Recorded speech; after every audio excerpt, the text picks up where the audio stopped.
How could she express what it meant that she could be herself, wild and crazy, and you only live once, because he got her and took care of her and was right there beside her, even when he wasn't?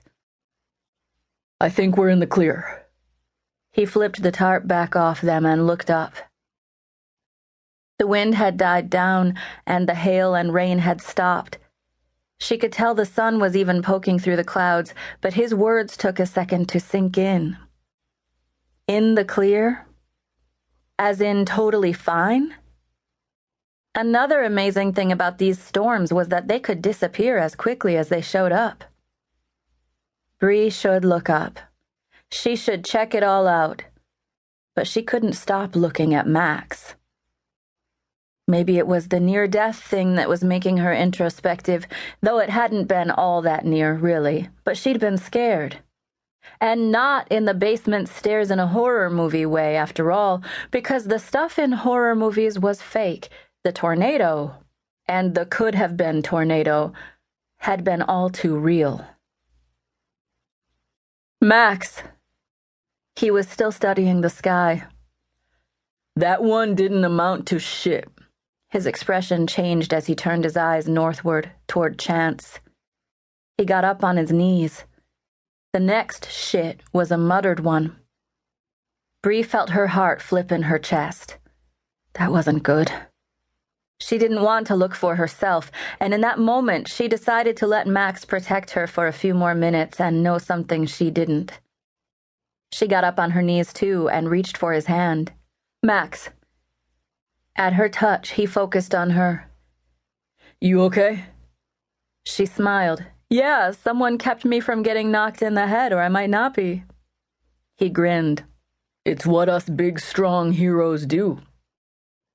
He was obviously joking around, but Bree didn't feel lighthearted about it at all. Yeah, I know, she said sincerely. Max looked taken aback by her seriousness. Hey, I'm fine. Yeah?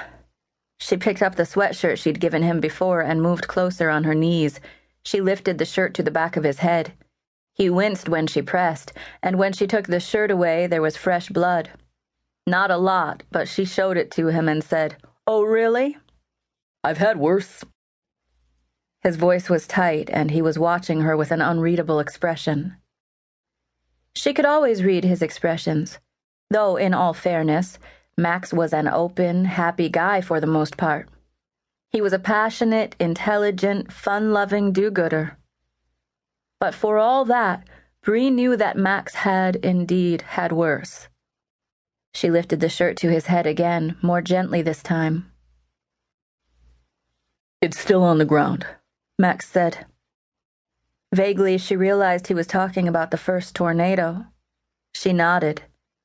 His eyes were on hers, and she felt a strange sense of relief looking into those familiar brown depths. With the weather and adrenaline swirling around and through her, that feeling of comfort was welcome. Moving slower than I first thought. She loved the rush of jumping out of a plane or ramping over a snowdrift, but she also appreciated the relief and satisfaction of the landing. She nodded again, her mind not on the storm. It's sustaining longer than I suspected. She registered, "That's not good," but didn't get any further than that. Uh-huh. There could be a surge in the shear, or the updraft could be pulling. She leaned in and put her lips against his. Bree didn't know which of them was more shocked by the kiss. She'd kissed his cheek about 1,000,000 times in her life. They'd shared at least 5 New Year's Eve kisses, the quick on-the-lips-but-not-a-kiss type of kiss.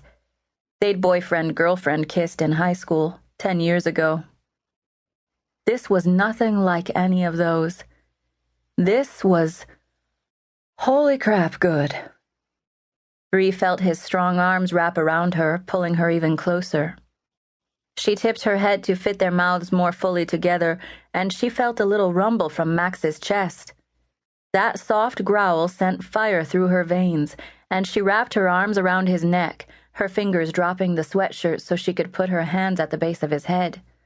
She didn't touch the gash from the branch, but she wasn't sure either of them would have noticed.